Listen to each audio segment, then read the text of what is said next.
Hello, good evening. Happy St. Patty's Day. If you're somewhere where that's something that is celebrated. It's celebrated everywhere now. Is it? Yeah.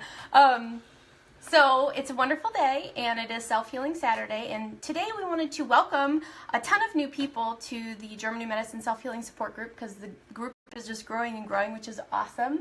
I'm just so excited to see people get interested in this. I mean, I just think it's so amazing. I love German New Medicine so much, and I was shocked that after 10 years of being in the natural health world, I had never heard of it, and so that's why I'm really trying to do as much as I can to connect with people and to share with them this amazing work that Dr. Hammer has discovered. So welcome to those of you who are new to the group. To introduce ourselves, I am Dr. Melissa Sell, and this is my partner, Dr. Stephen Robenstock, and we are both health coaches and mindset coaches. We're chiropractors as well, and we have a very specific way that we help people make the connection between German New Medicine and the understanding that, okay, wow, not only are my health problems not something that are happening to me, this is something that's coming from me. This is the result of a way that I have been processing my world. And we have a really unique formula, a very unique method that we help people to simplify this process and understand how they've been creating their reality. And so we teach it to individuals. We also teach it to coaches and practitioners who are working with other people. And we wanted to kind of explain our approach and kind of the systematic take that we have on helping people make those connections and helping people to see that they're creating their reality using their mind, and that there's a certain way that they're processing things that's keeping them either in that conflict active mode, or they get into healing and then they relapse back into the conflict. And most people do this simply because they're not aware. I mean, if you're not aware that how you feel in your emotional state, and the guilt that you have, and the anxiety, and the trauma that you've been impacted with from something that may have happened years ago, if you're not aware of how that's operating in the background of your mind, and it's coloring the way you see and experience everything about your life, if you're not aware that that's going on, and you're not aware of the connection between that mental process and physical tissue changes. I mean, most people, and myself, I used to not really realize there was such a connection between my mind and my body. But when you realize that the mind and the body, there's no separation, it is one, that anything that you experience, any negative emotion, it has an impact on your physical body. And so we wanted to just kind of really explain these connections and some of the ways that we help people to make them, because once you see it, you can't unsee it. And once you realize that everything is flowing from you, you start to say, oh wow, I mean, I have so much more power than I ever realized. Before, I felt like a victim. I felt like stuff was happening to me. I felt like this disease is doing something to me, this bad gene, this germ, this bug, and here I am. I mean, what can I do? But when you realize that the control is all yours and that you've got so much more power than you ever realized, you start to take control of it. And so, I'm really excited to kind of share that with you guys and help you make those connections, because, like I said, once you see, you can't unsee it. The interesting thing to me is that the stuff, like our approach, what we call the ARC therapy, the ARC therapy, like this was a thing that I developed, we were developing together really long before we even knew about German New Medicine, because I had an interest in perception, how you see the world, how you see yourself, how you see other people, how you see what's possible for you, what's not possible for you, how you tend to perceive obstacles versus opportunities and stuff like this. And I was very interested in experience, the quality of what I call what it's like to be you. Those were things that were deeply interesting to me on a personal level, and also as just from a clinical perspective, right? Because we were in chiropractic school, we were seeing patients. You graduated before I did, and then so I was kind of doing outpatient stuff, working in the office as kind of an intern, and we were working together with patients, helping them kind of facilitate lifestyle changes and all this stuff, and we were noticing that sometimes patients were very compliant, which is to say they would do the things that we had prescribed to them, and sometimes they would get better and sometimes they wouldn't. Often people would find it difficult to do the things that we were asking them to do, things that we used to think were so important, paramount: exercise, get adjusted, eat this, eat these foods, not those foods. And some people just seemed almost incapable of being consistent in doing it, even if they wanted to do it, even if they were on board with it. And so I got really super interested in What's the relationship between perception, how we see ourselves, the world, other people, how we perceive our reality, our internal experience, how we're feeling, the emotional states that we're having from one moment to the next, our behavior, the things we do, the things we don't do, the manner in which we go about doing those things, and the stuff we create in our life, our relationships, physical manifestations in our body, whether it's health or a lack of health or a presence of something that's troubling us or getting in the way, or perhaps even threatening us. And what's the relationship between all those things? And how is it possible maybe to create a new and different experience of all of that stuff? So like Melissa said, let's just say, for the sake of argument, let's just pretend it's possible for things to be true and for us not to realize them or not to know them, right? So it's hypothetically possible that my experience, everything about my experience of what it's like to be me, everything about my physical health is coming from me. It's not something that's happening to me, it's something that I'm doing. It's possible for that to be true and for me to not realize it. Like it's possible for us to do things, it's possible for us to create things in our life and to not realize that we are creating them, right? Like I know, like sometimes in my communication with you or in your communication with me, I will say things to you that sometimes I'm not even aware of what I'm saying, and very often I'm not really fully aware of the manner in which I'm saying it and the context in which I'm saying it, right? And as a result of that, I create something unconsciously, unintentionally that I don't want, which is a partner who's not all that thrilled with me, right? Because I'm not paying attention really to what I'm doing.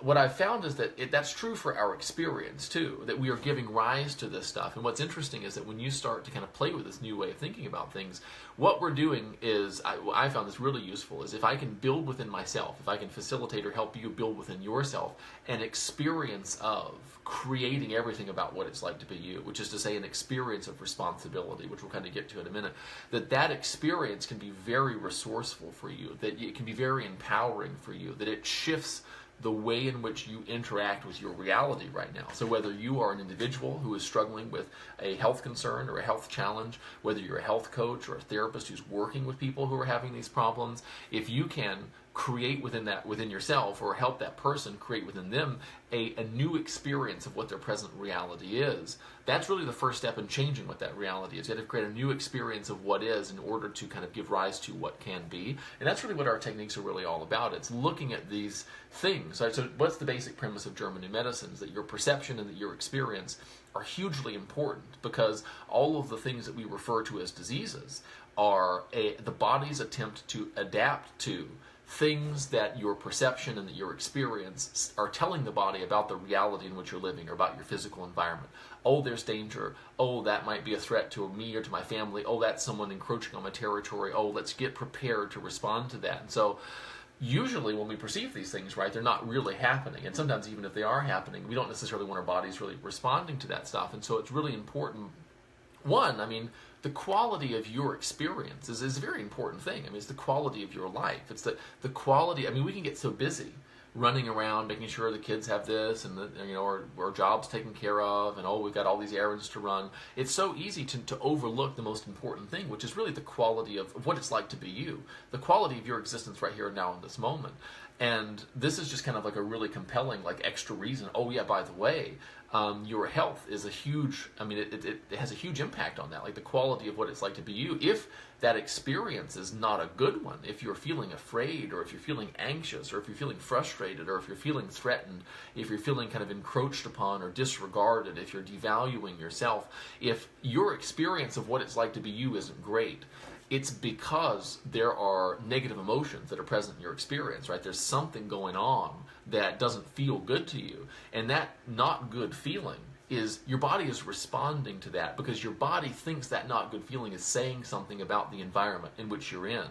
And really, so what we want to, in which you are. And so what we really want to do is learn to consciously create. So it's to modulate our perception and our experience. This is an amazing thing, that you, as a creator of your experience, of what it's like to be you, of your experience of existing, of being alive, that there are things that you can do to totally change what your perception is. That, we tend to take our perception for granted. We take our experience for granted. We take our image of ourselves, the world, and other people for granted, as if that's the default or the truth or the real way, when the reality is it's just one of many ways that we kind of inherited, half from our mom and half from our dad, or from our family members growing up, from society, and all this different stuff. And it may or may not be serving us, but you can actually really deliberately within yourself create, and I'm talking like fundamental changes in your sensation of self and in your experience of existing. And that, from a German New Medicine perspective, is tremendously valuable, because if the things that we're calling disease are the body's attempt to adapt to perceived threats in your environment, right? You're having experiences of being threatened.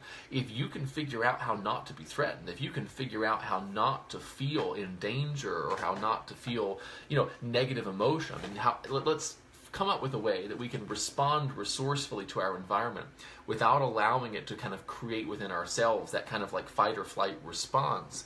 That's going to set you up for really, that's the mindset of healing, right? That's that ability to be in this world and be responding to it without kind of being torn asunder, without being taken in, without having your experience and your health and your well-being kind of be at the mercy of someone else's mood, or whether you lost your job, or whether things are cooperating with you right now or not. It's just such a powerful thing. Yeah, and it's the concept of we like the concept of anti-fragility. And when you think about someone who has had a lot of trauma in their life, because a lot of people have even posted in the group saying this happened and this happened and this happened and this happened and then had this symptom and this symptom and this symptom. It's a response, and when you finally make that connection, it's like, it's such a relief. It's such a joy to know that there is a connection there, because a lot of people, they start to lose hope, they start to lose faith, they start to really question existence, because they're like, not only has my life been really hard, and I went through a lot of trauma early in life, and a lot of this, a lot of bad stuff happened to me, and now I have a disease process. That can, that's like the final blow. It's like, my life was so hard for so many years, and things finally start getting better, and then you get a disease process. But that's perfectly in line with German New Medicine, is that you have a trauma, and when you're in that trauma state, you're in that conflict active mode, there's active adaptation happening on the tissue level, and so your body's responding because there's a trauma, there's something going on outside of you. And then, and typically you don't have any symptoms during that time, for the most part, depending on the specific type of conflict. And then finally, the threat is gone. You move, the person goes away. I just saw someone posted in some group that they've got cousins that are living with them in their house, and one of their children is continually having like a constant strep throat and tonsils super swollen, and they think that it's a bug, because I try to get in these groups and try to at least, open them up to the idea that it's not a bug, it's not a germ. They're thinking that it's a germ or a bug that the cousins are transmitting to the child, but the child truly, it can't swallow the fact that these people are living in their house. I don't even know these people, but a quick post is all I need to make that connection, to realize that this child, their body is responding to the situation that they cannot swallow. And so what is that manifesting as? Constant infection, which is truly just the healing phase. So this kid is going in and out of conflict. When the people are gone, the body starts healing again. And what do they want to do? They want to remove the tonsils. And so that's not going to get to the cause. It's going to remove the organ, but it's not going to address the conflict. One thing you said that was so interesting to me, and I understood it in a new way. It's such one I kind of reiterate, which is, you said that what was it? That the healing phase comes when there's a resolution to the conflict, yes. Right? So what that would mean is, if you are, what's good, that's like a territorial thing, right? Or what would be a good example of a conflict? A separation conflict, okay. A territorial separation conflict. That's a great one. So I'm feeling upset, right? Or I've had this conflict going because I'm separated from someone that I really care about, or someone's in my space, someone's too close to me, right? And I need to get away from that person. There's the period during which the emotional or the experience or the what it's like to be you thing is going on, which is I need them nearer to me, or I need them far away from me, whatever. There's that part. When that resolves, right, that's when the physical manifestations begin to occur. That's usually when you start having the biological stuff. That's when you start feeling sick about something. The rash. That's when the rash comes, yep. And so the interesting thing about that to me is that it's so easy to, when you're in an experience of get this person away from me, or oh, I hope this person comes back, you're so engrossed in that emotional experience, right? And when they come back or when they get away, whatever the case is, you're so relieved to be out of that there's maybe a day or so where you're just like, oh, fine, everything's back to normal. And then you're sick. And then you're like, God, it's one thing after another, and we never ever consider that those things are related. You know what I'm saying? And I think that's it's such an easy thing to overlook, because oftentimes there's relief, right? So there's the emotional experience, the territorial conflict or the separation or whatever. Then there's a relief from that because there's a resolution to whatever that situation is in your environment, and then very shortly thereafter, right, you begin to experience in the physical manifestations of the body's adaptation to that thing. Yes. It's like a perfect storm, even if you're paying attention to what's going on, to be kind of pulled in one direction emotionally, then that thing is resolved, and then before you know it, you've got a physical problem going on. Now I'm sick, oh great, and so I think that's just such an interesting thing, and so something to be aware of. It's so profound, and it's so interesting because, and that's why it's so important to be aware of, because most people, they aren't aware of it, and so they kind of go into this vicious cycle, downward spiral, if you don't know the connections, because it's like one blow after another. I posted somewhere, someone asked about the flu season, so what is flu season? Flu season is pretty much only one person in the family has to have a conflict. And when is flu season? It's fall and winter. It's when families are just like at their wits' end. There's constant recitals and practices. I remember when I was actively in the office every day and just watching like what it looks like for a family with even one kid, let alone 2, 3, 4 kids, in activities. These mothers, they are moving constantly. Everyone has to be somewhere at a certain time. Everyone's got so many activities and things going on that it's like, it's only a matter of time before someone has a conflict. Someone thinks this stinks. Someone doesn't want to swallow it. Someone can't handle that this thing is going on. Somebody's annoyed with something else. And then one person starts to get a sniffle, and then there's all this programming from TV that, oh, flu season, and then mom's like, oh, these kids better not be getting the flu, and they take all the kids, and they even more stressed at the idea of it, right? Yeah, and take them all off to the doctor, and the kids are like, I hate going to the doctor, and so maybe they've got to get this or that, or take a medicine, or get a shot, and you know what I mean? And it's just like this growing body of annoyed person, annoyed person, annoyed person, and everyone, you can see how it's so easy to see how it happens to the whole family. Or, like the dad, like, oh, dad never gets sick because he's kind of separated from, you know what I mean? Like, you can just see so clearly how things like this spread. And what do they spread? They spread in communities because the teacher has this thing in her mind that these germy little kids are going to make me sick. One person's sniffling because they had to go to something they didn't want to go. You know what I mean? It's like, it's just amazing. I think one thing about that, too, like, because for me, sometimes it's hard to wrap my mind around, like, okay, so why does having to carry a lot of kids around to recitals, and why does the busy holiday season why does my body think it's a good idea to do what I call getting sick in response to that? And it's easy to think of ourselves as like soccer moms or business women or entrepreneurs or whatever, and that's a part of who we are. But you have to understand these are biological programs. They're really old. We haven't been soccer momming for very long. We've been organisms for a really long time, for longer than we've been human beings, right? We've been organisms that have been detecting stimulus in the environment or stimuli in the environment, and then responding to them and adapting to them. And we must have done a fairly good job of adapting to our environment, because if we didn't, we wouldn't really be here. But I think it's important to remember, so okay, what's the biological equivalent of what is a soccer mom, or say a really super busy mom that's got like she's working and she's got 4 kids and they've all got different events they've got to go to, and there's family functions, everyone's going back to school, you have to buy like a bajillion things for like the school kit, right? There's stress. She's essentially stressed. She's never doing all of what she feels like she needs to be doing. Mm-hmm. She's constantly harried. She's behind. People are telling her, "Mom, I need this. Mom, I need this. Honey, I need this. Employee, you need to do this." Or your employees are talking to you, demanding things. So you're constantly telling yourself you need to be somewhere other than you are. What is the organism? So that's what she, as a businesswoman or as a mother, is experiencing. But as an individual, as an organism, what is she experiencing? Her nervous system is picking up on incessant bombardment bombardment from her reality, saying you shouldn't be here, you should be over there, you should have been there already. Actually, you know what? You're really far behind. What is the Paleolithic, or let's say the 10 or 20,000 years ago version of that? Because we've got the same basic hardware. We're running the same nervous system now, essentially, as, individuals, our ancestors from 10,000, 20,000 years ago. I think it's like 100,000 years we've been pretty much the same as we are now physically. So same brain, same nervous system, same capacity for experience. Given that, what was the equivalent back then? Well, it probably was a lot more threatening than being late to soccer. Do you know what I'm saying? And so the body's sort of responses to that in terms of tissue, it doesn't understand that you're stressed because you might not get to Costco on time.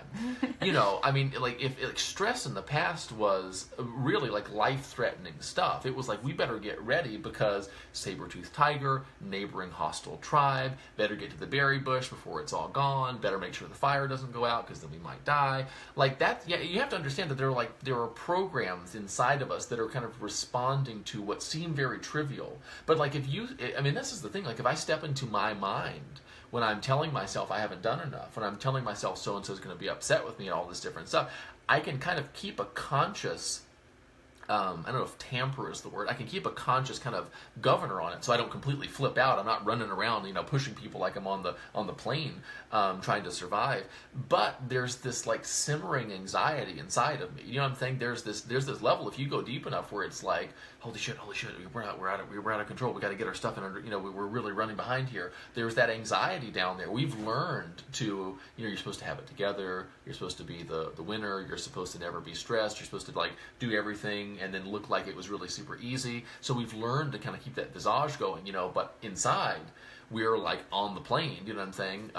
Really, that stress is inside. And if you're not aware of what your experience is, if you're not paying attention to what it's like to be you, then it's really easy to overlook that. But your body doesn't overlook it. It's like your conscious mind might kind of, sublimate that stuff, but your body's responding to it, even if your conscious mind isn't paying attention to your experience.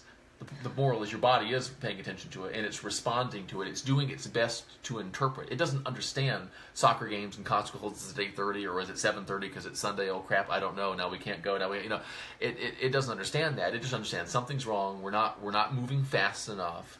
Those people are in our space. We've got too many kids here to handle. We don't, we're running behind. We've got to do something so that we can catch up with this thing so that we can survive. It doesn't know the difference between an overbooked schedule and basic survival. Yeah, and that's something that we are kind of, we're brought up to not really pay attention to our experience. We're supposed to perform. We're supposed to do certain things, but no one ever really said, it's really important that you feel good. It's really important that you have a sense of okayness. It's really important that you feel safe and secure.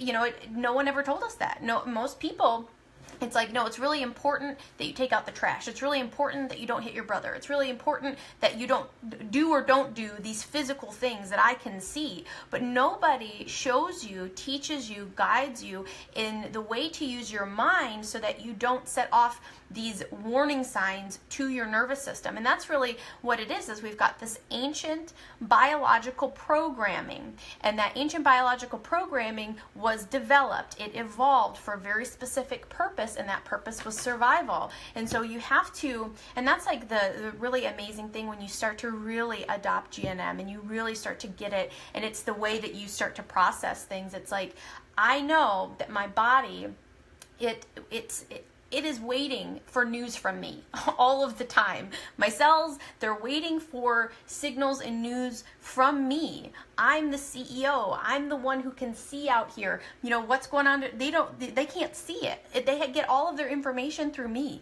You know what I mean? I am the one that is conveying to my body tissues what is going on in this outside world using my 5 senses. And so these senses, they have to be tuned into what's going on. And so if I'm not aware of what I'm communicating, or I don't realize the importance, that's the thing, is that most people, they know they feel bad, but they don't realize that that bad feeling is a communication to the nervous system saying we're not okay, we're not safe. And that those shocks, those warning signs cause adaptations. And so if it's something that, and there is a distinction I like to make sure everybody knows that it's not just like, all stresses, all expected stresses that you know about, is actually causing changes in the tissue level. For the most part, if it's things that you just kind of know you're going to be super busy and you're aware of it, it's these moments, these like things that catch us off guard in a split second, because we can plan and we can handle, a certain amount of like stuff going on. But if there was a conflict shock, so a moment in time where you kind of like set off that trigger, and it's like a button that gets pressed. In this moment, when there is an overwhelming circumstance that you just weren't prepared for, it pushed you over your threshold for what you could handle in that moment. Because you know how there's sometimes that, you can handle a lot more than other times. There's this concept that we have of emotional threshold. So how much do I feel prepared to handle right now here in this moment? And, a lot of people, their emotional threshold is very, very low. And so they are very easily triggered into biological programs. But we've got methods that we can teach you that show you how to raise that emotional threshold so that you can handle more. And that's really the goal. It's like this whole concept, like I mentioned earlier, of anti-fragility, where you're not fragile and afraid and like any little thing can set you off and cause you to, go into a biological program, go into adaptation of self-devaluation or separation or anger or indigestible, conflict. That you have an ability to separate yourself from these things that are happening, and you can keep a cool mind. You can maintain your equanimity and not set off these biological programs. And that's what we train people to do for themselves, and to train, if you're a coach or a therapist or some type of, health coach, you can train your clients how to do this raising of the emotional threshold. So you have this ability to see and realize what you're communicating to your body, and you have the ability to recognize it when it's going on, and to basically transmute the situation so you can think about it in a new and different way that allows you to have that peace of mind. And you're just so acutely aware of the communication between your thoughts, your mind, your emotions, and what's going on physically. And so that connection, it's everything in that recognition. And so the more you're able to build and expand your awareness of how you feel, that is, awareness is the foundation of everything that we teach. Awareness it's the panacea. It's the thing that's going to allow you to cure, solve, resolve all the things you have going on. Because once you're able to see how you're doing this experience that's either keeping you in conflict or, taking you back to conflict constantly, when you're able to see it, you're able to see how to not do it.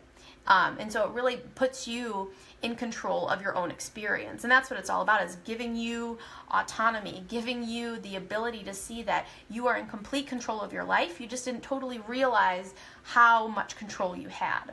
And that kind of brings me back to this whole idea that when I first started working with people, and this is really, the approach that we do, the ARC therapy thing, it is for people helpers. It's for anyone. A health coach, it's for people who are working with people who have psychological difficulties, people who are doing optimization from like a life coaching perspective, because at the pattern level, which is like what I found to be the most powerful area, which is just like the basic, are you want or don't want? Do you know what I'm saying? Are you safe or not safe? Are you responding resourcefully? Are you accepting or are you resisting? At that level, pretty much everything is the same, regardless of the specific output that it's creating in your life, whether it's financial difficulties, health difficulties, relationship difficulties. This stuff is related. If it's happening in the same person, it's probably related. And what we have found is that this is an extremely effective, systematic approach for helping people kind of facilitate the kind of change that they want. Identifying really quickly, like there's the content, right? Which is what are your diagnoses? What are your problems? What are your complaints? What's going wrong? What's all this? What's the situation? Tell me about how did that make you feel? There's all that content, right? And it's like we're just like machines for this. We have so much content, so much material. We can dig this material up. We can look in our past. We can go through stuff. And it's almost like it never ends. And it's like the more you pull, it's like a string or something on your sweater. You keep pulling it and pulling it and pulling it, and it just keeps on coming. At the pattern level, though, what's going on? Well, you're focusing on what you don't want.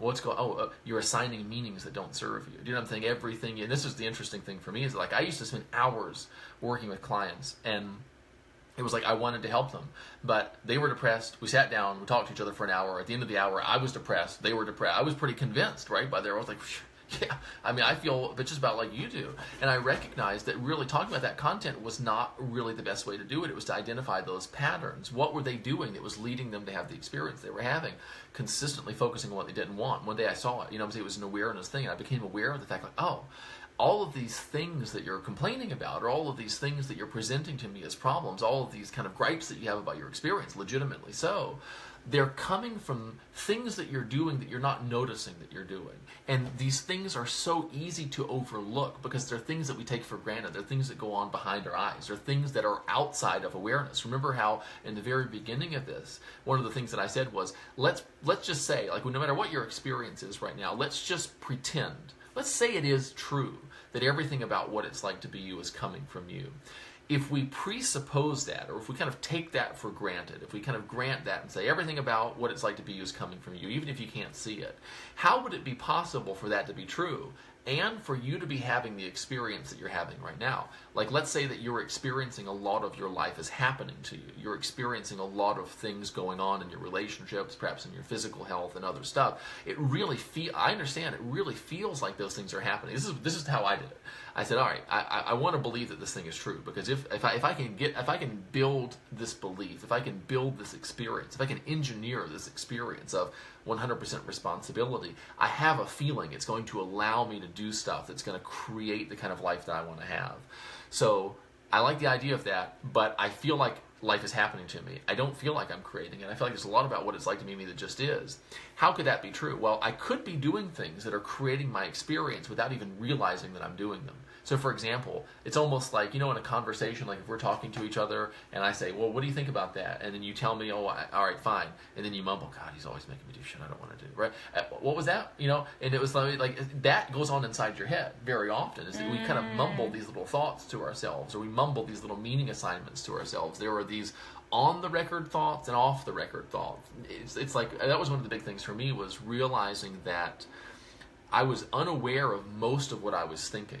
I was somewhat aware of what I was feeling as a result of what I was thinking and how I was thinking about it. But most of what I was thinking, I didn't even notice, because that chatter had been there for so long. It's like an annoying sound in a room, like a buzzing. If there's a buzzing sound and it's going, it really bothers you until it just kind of becomes a part of the background, and then you almost don't notice it anymore if it's not too loud, or you'll kind of stop noticing it for a while. That's how a lot of our creative processes are, is they're going on, and you could hear them, but you're not hearing them because they've been that way for so long. I mean, if you've been telling yourself, you're too slow, you're too fat, you're not good enough, nobody wants you, oh, you messed up again, oh, you're going to mess up again, watch out, don't mess up again, oh, there you go, messing up again. If you play that tape long enough, it just kind of fades into the background, and it keeps influencing how you feel. It keeps influencing what it's like to be you. It keeps influencing your experience, but consciously you're not aware of it. But remember, your body is aware of it whether you are or not. You see what I'm saying? Your body's responding to it whether you are or not, because like, your body takes this stuff literally.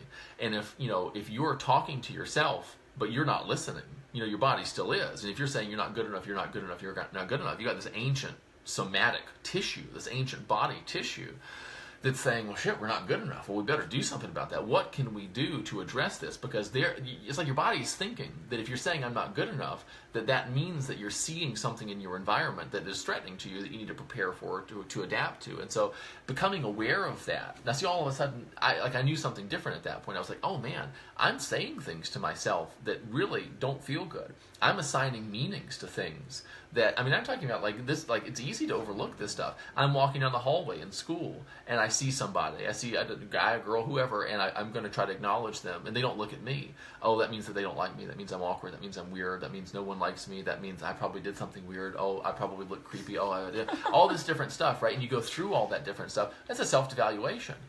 Not a big deal, except for the fact that you do it 24 hours a day, 7 days a week, 365 days a year, and it's kind of and you do it long enough, you don't even notice that you're doing it, And meanwhile, maybe that person was feeling uncomfortable, and maybe they didn't see me, right? And the interesting thing about that too, it's kind of a little side note, is that I ignored people unintentionally all the time because I'd just be in my own little world. And yet when someone didn't look at me, I had such an automatic system of self-devaluation and of like meaning assignment. That means they don't like you. That means no one likes you. That means you're awkward, you're weird, whatever. That I didn't even like, you know what I'm saying? It's an awareness thing. And that's that big, recognizing the fact that like, oh, I'm responsible for creating this experience of being a weirdo that nobody likes. And by responsible, what I mean by that is I'm just making this thing up. I'm just creating this thing. The fact that I feel this way doesn't mean that it's true.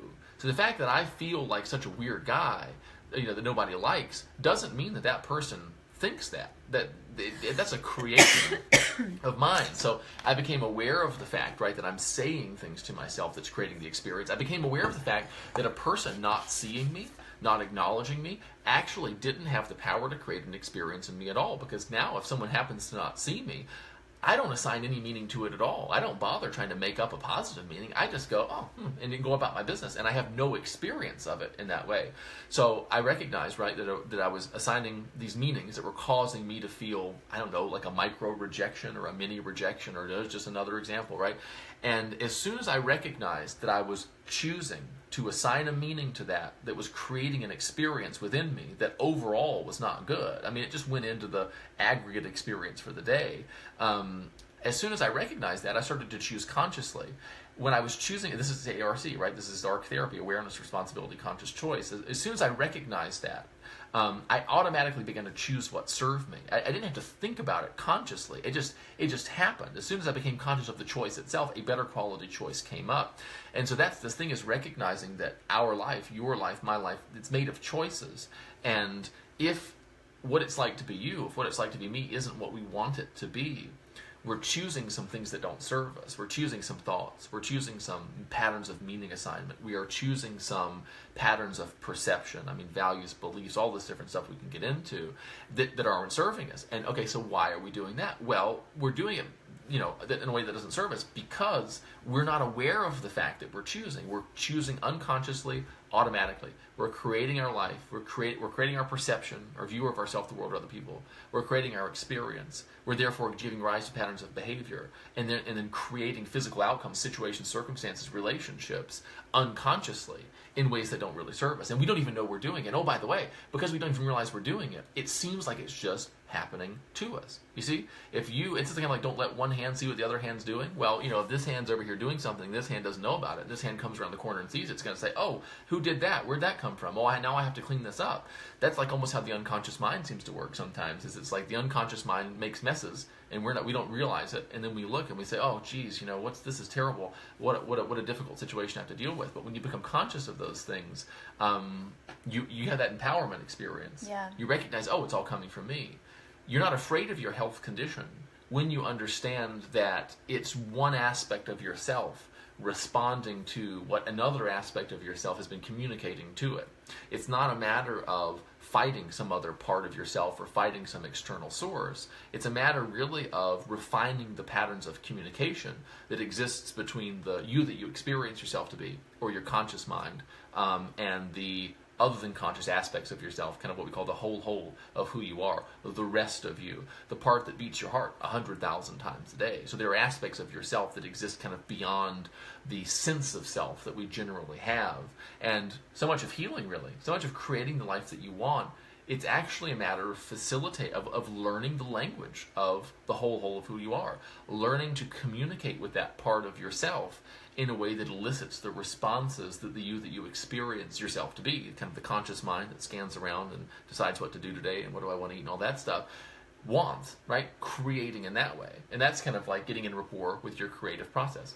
Yeah, Cheryl says, I've experienced being aware of doing it, self-devaluation, self-talk, but still allow myself to do it. That's when it gets into not enough self-love. And so that's the thing, is so if you start watching yourself, which is really the very first step that we recommend everyone do, is start watching your thoughts. Start watching what you're saying to yourself inside of your head. And so if you're watching yourself devalue yourself, and you are feeling the effects of the devaluation, at some point in that awareness process, when you become truly aware, which is you actually see yourself doing it as you're doing it, and you see the experiential consequences as those consequences are occurring, it's like you start seeing that you're hurting yourself. You start seeing exactly, I am doing this, and I'm doing it with full awareness. And if you watch that process enough, you do get to the point where you just can't do it anymore. You're like, you know what I mean? You watch it, and maybe you can watch it and keep doing it for a while, but when you really are truly aware, you will stop doing it.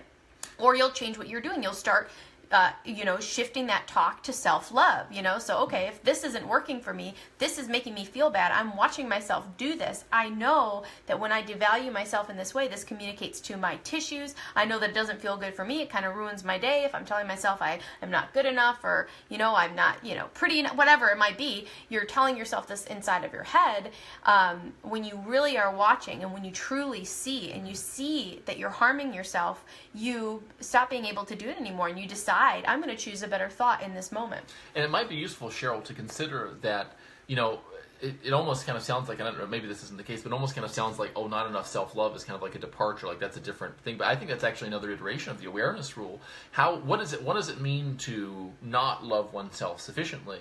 And how is it possible to do that? And it's only really possible to do that, I think, if you're doing it outside of awareness. So if you truly see both that you do not loving oneself or withholding love from oneself, and you see how you do it, which is specifically how do you make sense out of withholding love from yourself, little things that you say. I mean, this is the thing too, that a lot of the stuff goes on pre-consciously. And so when I'm feeling kind of mediocre going about my day, I'm not feeling good, I'm not feeling bad, that's when the lack of self-love ball gets rolling. I'm not watching it, right? And so this is like, if you leave toddlers in a room for a minute, or a puppy or something like that, you're not looking. And by the time you look, it's got kind of the destructive force is already going. And that's very often, I think, what happens. And so I think that when you're aware of doing, so are you aware of the experience? What was the thing about? Self-devaluation. Okay, so are you aware of feeling devalued, or are you aware of the entire process? Like, do you see are you watching your experience and it's pretty good,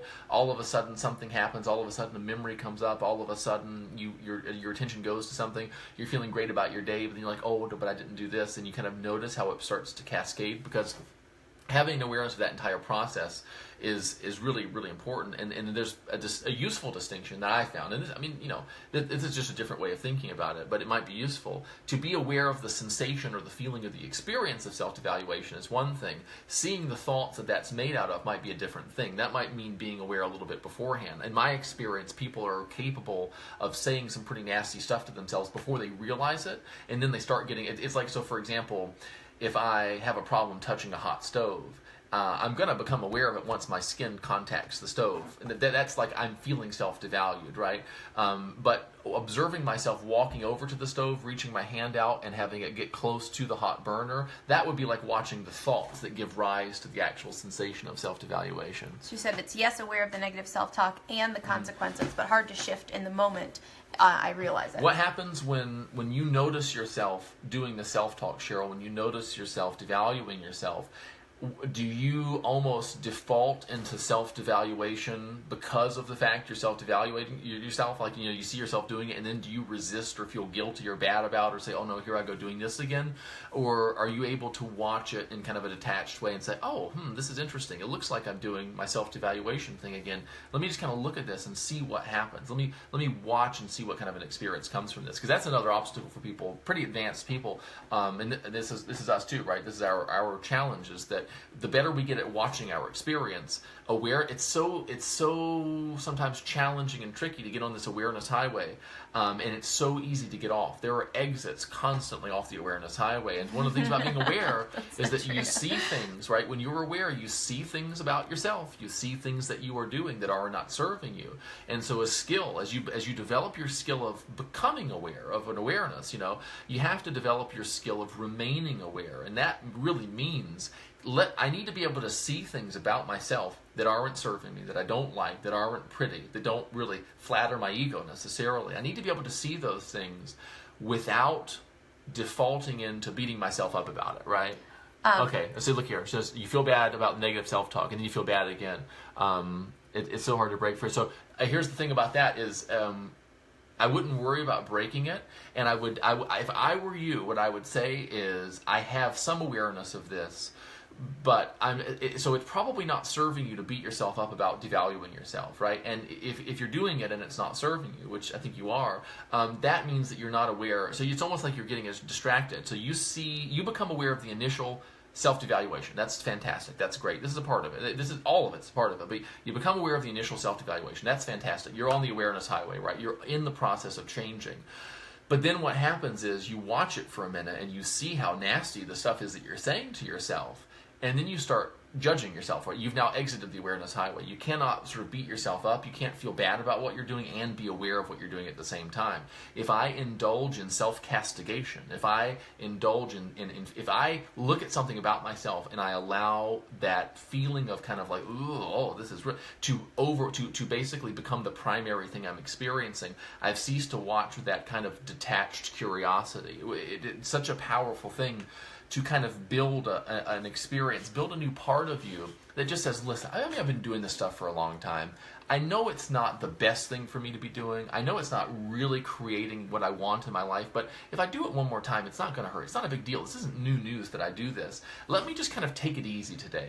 Today I'm going to skip trying to force myself not to self-devaluate. I'm just going to watch. Let me just watch, because I know when I try to stop, that's basically resisting. And then I resist, I feel bad, then I feel bad about feeling bad, then I feel even worse than I did before, then I feel worse about that. Then I really devalue myself, because I say, man, I am not even doing this right. Man, I was right to devalue myself, because I know self-devaluation is not resourceful, and here I am doing it anyway. Maybe those first devaluating things I was saying were actually true, and then it's just a kind of nasty downward spiral. It's this watching thing, and it's so easy to think you're doing it and not. It's so easy to do it for a second, see something you don't like, and then exit the awareness highway and take a stop over and let me beat myself up because of all the nasty things that I saw, or the unresourceful things that I saw. It's like a staring contest with your dysfunctions. It's like a staring contest with what doesn't serve you. That's good. If you blink, right? Blinking is judging. Blinking is resisting. Blinking is telling yourself it's a problem, right, that I'm doing. It's like literally a big problem that I'm doing this right now. Everything's always happening exactly like it's supposed to. That's one of the power beliefs. And that helps so much, because it allows you to get enough distance between the things that you're doing that aren't serving you, to watch those things and to see specifically how you do those things. Don't ask why. That's an exit off the awareness highway. That's a let's go back into your past and dig up archaeology. Let's dig up some old material. Just watch how you do it. Just observe how you do it. You watch this thing, you can't keep doing it if you really watch long enough, right? Yeah, then if you'll, Yeah. Okay. And it's hard. Okay, now see, this is the thing here. So you have a right to do anything you're doing. You have to give yourself the right to experience. Your in this moment experience has got to be sacred. It must be infallible, right? It is never wrong that you're feeling the way that you are. That's got to be a sacrosanct rule, because if it's not, so many things can go wrong. It makes so much sense to resist certain feelings, to beat yourself up about certain feelings. That just adds another bad feeling on the one that you're having already, or unresourceful feeling. You're always feeling exactly the way that you should. It's always appropriate. It's never wrong. It's never inappropriate. Once you really practice that belief, practice that thought, it becomes safe to stare at the belief, or to stare at the experience, to look at the experience, to notice things about the thought patterns that give rise to the experience, to watch it objectively in a detached way with curiosity long enough for awareness really to work its magic. But if you just kind of do like a little bit of watching, and then that part of you uses what you're seeing against you and says you shouldn't be doing that, that's a story that you're telling yourself. Now, when you become aware of that, you stop telling yourself that story. That then allows you to become aware of what the original pattern was. You become more and more and more aware of level 1 devaluation. We could even talk about these things in terms of logical levels. Level 1 is just your regular old self-devaluation.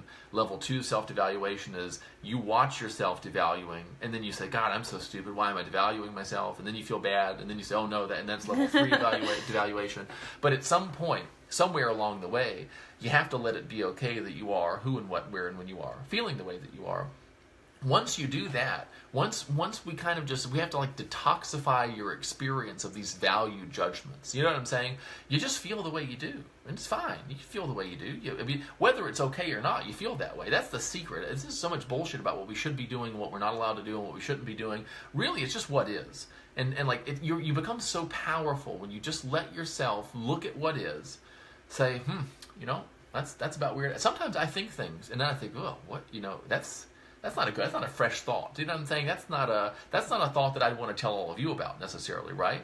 And there's a couple of options that I have when I become aware of the fact that I'm thinking something that's like, it's something. I mean, I have like a pretty crass sense of humor, right? So I'm not talking about stuff like that. I'll think something about someone who's successful. I'll be kind of jealous of them, or no, it's not even jealous exactly, but you know what I'm talking about. Like you see someone being successful, and you think a thought that you don't want to think about someone who's successful. Or you see someone who's happy, or you see someone who's whatever, and you just think something judgmental. It's not even like you. It's something that's probably been patterned into you. When I become aware of myself thinking that unresourceful thing, that nasty thing, whatever it is, I have a couple of options. I can tell myself that I shouldn't have thought it, which is of course bullshit, because I never think anything I shouldn't think. I just think what I do. I could tell myself I shouldn't think that, in which case I start down a downward spiral. Or I can say, man, that's an interesting thought. I wonder where that came from. Well, okay, given the fact that I just thought that, what do I want to think about now? Do I want to think about all the stuff in my personal history? Do I want to pick a parent to blame for the fact that I just thought this about this guy in Starbucks? Or do I want to just kind of refocus my mind and go in the direction that I want to go? And when I choose that one, it doesn't really matter, because I just start creating in a new direction. And so making the reality of what is, including your experience, kind of a sacred thing, something to study, something to learn from. It's teaching you. And so if you are feeling bad, if you're devaluing yourself, it's kind of like the sacred bad thing. I mean, it's like, it's perfect. It's only as bad as it needs to be to teach you how to do things better. And when you let yourself do that, you then begin to actually unravel the pattern level of self-devaluation, because what you're doing is you're accepting the fact. You see, this is so interesting. It's sneaky and it hides, because if you don't let yourself devalue yourself, you are devaluing yourself, because you're devaluing what your experience is right here and right now. If you'll accept the fact that you're devaluing yourself, if you'll kind of honor the fact that right here, right now in my creative process, self-devaluation is a part of my creative process. It's a part of my learning. It's a part of my self-discovery. It's weird, if you let yourself devalue yourself, you cease to devalue yourself, because you are accepting yourself and you're allowing you to do what you're doing right now and say, okay, given the fact that I'm this person doing this thing, what do I want to do next? You've ceased self-devaluation. This is like what we were talking about earlier. If I'm feeling bad and I come along and say I want to feel good, these things just kind of clash. It's like for every reaction, there's an equal and opposite reaction. But if I kind of go up a level and I look down and I'm resisting here, and I'm resisting some aspect of my situation, and then I kind of go up here with awareness and I look down and say, oh, Steve's resisting. If I accept that and let that be okay, the true story of what I'm doing is acceptance. I'm accepting the fact that I'm resisting. The more powerful, the more predominating force in my experience in that moment becomes acceptance. It's a cheat code, basically. It's something that allows you just to get right through this stuff. Rather than trying to untangle the knot, just get the scissors out and cut it.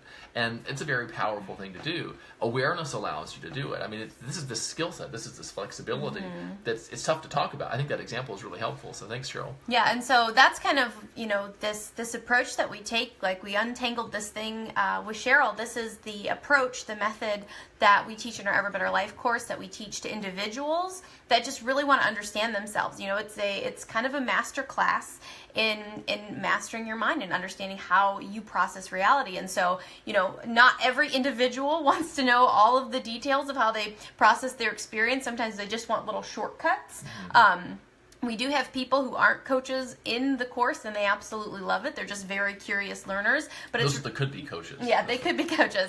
But then, this is a wonderful tool, resource to kind of simplify this whole process and really just kind of cut through the stuff that doesn't work and really get at the heart of what does work, which is helping you connect to your inner resources, helping you to see that you are in control of this. A couple of things came to mind for me with this self-devaluation.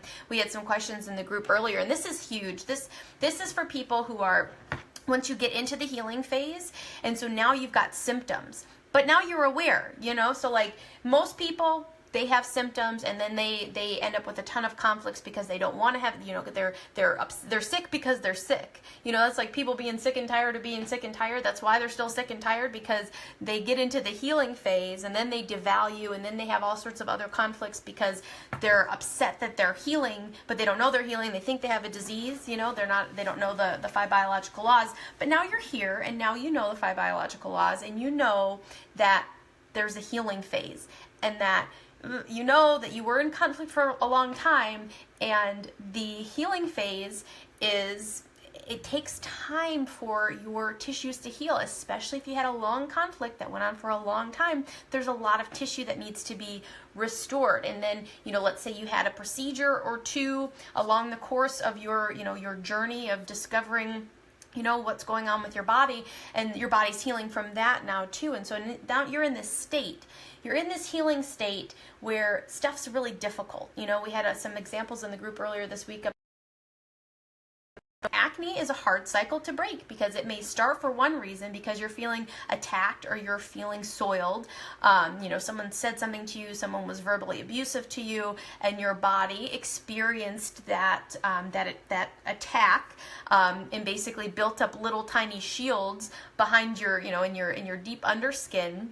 And then when the conflict is resolved, bacteria eats up the little shield. It breaks down the extra skin cells, and then you've got this terrible breakout on your face. And then what happens? You look in the mirror, and you've got this acne all over your face. And I mean, what did I eat? What did I eat? And then if you're not aware of the 5 biological laws, you're going into all this stuff, and you're scrubbing your face, which, harsh. I mean, I remember I just did the most terrible things to my face. I put rubbing alcohol and all kinds of just like astringents and stuff. Something as bad as that soap that I use, though. Oh my God. Do we have time for that? that? Yeah, go ahead. I know in high school, so I had periodic acne, but I was, and I guess to some degree am, a fairly vain person. I like to feel good about the way that I look. I don't really know what other people think about it, but I like to feel good about the way that I look. It's nice. And so I had to periodically have these persistent, they'd be persistent, like they come out of nowhere for no rhyme or reason or whatever. My mom got some soap for me. I think my mom got it for me, some soap, and I don't know if this is like lye soap or something. It was a weird white bar of soap that was like very grainy. And I used it, and I just felt my face was so taut. It was so, this is kind of weird maybe for a high school kid to get excited about, but I did. I don't know, And my skin felt so great, and it felt so clean, and I just kept feeling, and I used it for a couple of days. But then it was as if my face almost started to crack from the inside out. Like it got so dry, so deep, that I had like this huge like ring of like dry, crazy skin, right? And so I've got, like, my mom has, I don't know, it's like $100 like tiny little thing of, I think it was like Clinique lotion at the time. I told her one morning, I need emergency help 911, like, where are your face lotions? Because I wasn't using anything at the time except the soap, and my face was like dried up, and I would put this lotion on it, and my face would literally just soak this stuff up. And like I was at school, and like I couldn't, like it was so dry that I couldn't move my face to talk or express any kind of expression. That's so funny. Because I would feel like crinkling, like it would feel so weird, and I wanted to go I kept wanting to go like this because it felt so strange. Yeah. So if you've had a bad acne experience, I think yeah, all been there. You do this, and then you do this stuff to your face that is just it's tough, Yes. and so now you're attacking your face basically with all of these treatments, and that's what keeps the cycle going. And so, some people were asking questions, and it's the same. Let's say you're in pain. Let's say you went through a period of, 6 months of self-devaluation because of some relationship you were in, and now you're in the healing phase, and your entire body hurts. And this is like people with chronic pain, they're just like, no one understands. Like, my body, everything about my body hurts. Mm-hmm.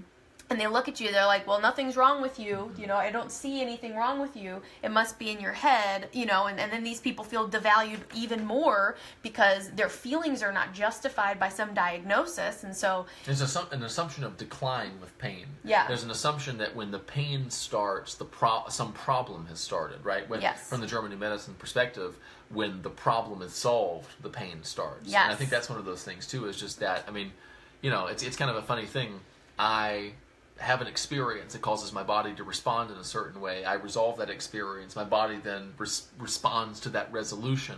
But the body's response to that resolution involves physical pain, which I then experience as a problem. And then I send more information to my body. My body then but then I kind of resolve that one because I get distracted by something or something like that. And then there's other pain, and it's a kind of ongoing thing. Yeah, and that's where we have to learn to break the cycle. So once you're in the healing phase, whether it's a breakout acne on your face, whether it's extreme swelling and pain and pressure all over your body, you've got to break the cycle. And so in order to do that, you've got to change your experience of what's going on. And so that's where, you've got to be aware, that you've got to be aware of what you're saying to in this whole process. This is how you can build these different levels of yourself and not relapse back into the initial conflict or relapse into a self-devaluation where you're just like, I can't handle this pain. And so the thing is to realize is that you can create a new experience of it. And it does take some practice, and it's going to take some watching, and it's going to take some of what we talked through with Cheryl of seeing yourself doing it and accepting that, okay, here I am. I really, am upset about the way my face looks. I've got this, something to go to today, and, my skin looks this way. Creating a new experience of that experience, some type of acceptance, letting it be okay, telling yourself a different story. I think a big one about that too is the assumption, and this is what you've mentioned too, about when it gets better, a lot of people, they think they have some kind of a solution. They go, okay, thank God, my face is still, I remember this, if I got a new product or something, I remember I got some of, what's that guy, Dr. Andrew Weil had some like mushroom serum that I got from, and I was really convinced by the person at Belk or whoever that sold it to me. I had a lot of acne adventures in college and stuff, and I got better, right? It got better instantly, like quicker than it could have possibly from the stuff, because I gave myself permission basically to get better. And I think one of the things about acne that's so frustrating is that you assume, and probably this is true for a lot of troublesome body kind of things or disease processes or whatever, unless you have a compelling reason to believe that it's going to stop, you tend to assume it will go on forever. And that is an extremely demoralizing experience. But when you start to say, I don't know how powerful this newly created experience of my present physical circumstances might be in changing what those physical circumstances are.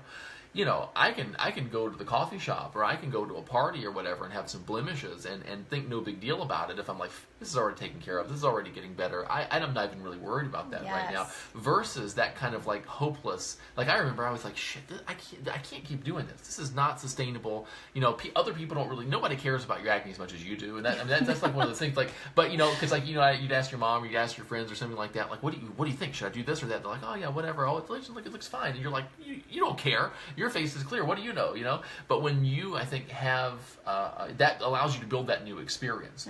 So you got the same situation, but you deliberately recognize that creating a new experience of your, present condition, your present reality, changes what your experience of it is by responding resourcefully to it. And that experience changes, and the body really just does follow that. Yeah, and I had a client earlier this week that I really talked her through a lot of different methods because she's having terrible back pain. But, the back pain is the healing, and we identified the conflict. We knew where it came from, developed that whole awareness. And, and that was a beautiful process too, because she got to see how her body was experiencing it. She just knew the moment that it happened. And so that's deepening her level of self-awareness. And so now it's like, okay, well, I've got this pain and I can't sleep and I'm uncomfortable. And so we just went through several different exercises, several different ways of thinking about it and accepting it, and that's the beautiful thing about being consciously aware and being aware of what you're telling yourself and realizing that you can even change your experience of pain. And it's not that the pain goes away completely. It's that it's a human experience, and it happens as the result of something, and when you start to see it that way and you really sort of detach and you watch yourself having this experience, you can change that experience. And so, we love sharing these tools with people because they're so useful in your experience to, take where you are. Now that you're becoming aware of German new medicine and you're becoming aware of how powerful your mind is, you just start to see all the different ways that you can use it. Not only can you use it to resolve the conflicts that you have, allow your body to heal, become aware of possible triggers and tracks and things like allergies that are causing you to relapse, and you can make a new experience of that. You can make a new experience of the healing process itself, and then you start to see once you're healed fully, once this isn't the biggest thing on your plate, not you're taking all of your attention, which is what health conditions, especially something like cancer, tends to do for a person. I mean, that just becomes your entire world. It's like, what are you going to do next? And then you start to see, and this is where we began, was starting to see how you can apply this thought technology, this awareness, responsibility, conscious choice. You start to see how you can use that mindset in every single area of your life. And then, you are creating all of the things that you want. And that's our goal. That's what I see for every single person that, uses any of our material, whether it's our free videos, our coaching services, our program. I mean, that's what it's all about, is finding that place of ease, finding that place of where your personal power is that you've had all along, you just haven't tapped into. And so that's what we wanted to share tonight. Anything else? No, I mean, I think that it's just the beginning. It's only ever the beginning. And everything I think that we allude to in these videos, there's 17 drop downs of really specific practical applications for all of those things. And the whole, even the awareness, responsibility, choice thing is so powerful. It leads to 5 more steps in becoming what we call a real person, or an authentic person, a free person. And it guides you through. I mean, the health stuff is not different than the relationship stuff. It's not different than the money stuff, the professional success stuff. It's not different than the social stuff. It's not different than the physical stuff, than loving your body. It's all one thing. It's all a part of what it's like to be you. And I think recognizing that, it's truly improving what it's like to be you, learning to respond resourcefully to improve, to interact, to understand what it's like to be you and where that is coming from, becoming aware of it, really building an experience of responsibility for everything about what it is like for you to exist in the form that you exist now, and exercising conscious choice about the things that give rise to what the quality and character of that experience is. That's everything. It's everything. It's everything that you want. I mean, it is everything that you want in this life. It's everything your clients want. It's everything that people are trying to achieve and go after. And when you recognize that and you equip them with this stuff, these aren't really, tools. It's not really a way that you change people. It's like equipment. It's like technology that you provide to them that allows them to kind of mind themselves, or excavate, to evoke from themselves just the person that they already are, the person that they're kind of wanting to be an authentic person, to be an autonomous person. Really, I mean, it's an amazing thing. And what it takes to get well physically is at the pattern level exactly what it takes to create all of the stuff that you really want in your life, to deliberately do this experience in a way that pleases you. And that's just something that's so easy to spend a whole lifetime not thinking about.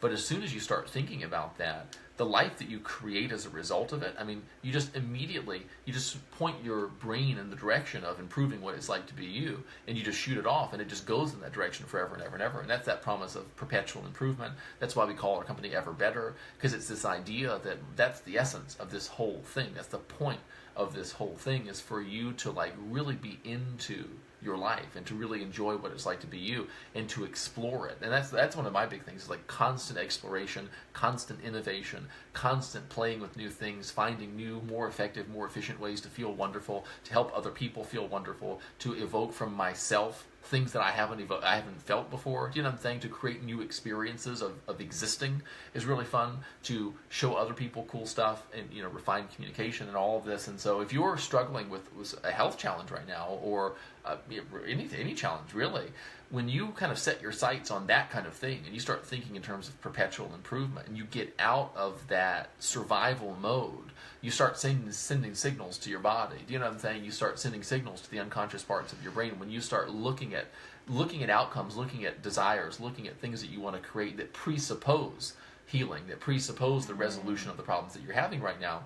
You really just put yourself in a position to start feeling real, right? All the things that you want, because you're looking off into a future that presupposes the resolution of all the challenges that you're experiencing right now. It just kind of recalibrates everything about your kind of unconscious computer and gets your brain heading in the direction that you really want to go. Yeah, it's your mind is it's the most beautiful instrument in the world, and you're playing some songs you don't want to play anymore. You want to learn some new music. You want to learn some new techniques, and that's really all of the work that we do, it really is that. It's tapping you into some new techniques, new ways to evoke the experience that you really want, because sometimes you've been there before, but you don't know how to get back. We teach you how to get back to that point every single time.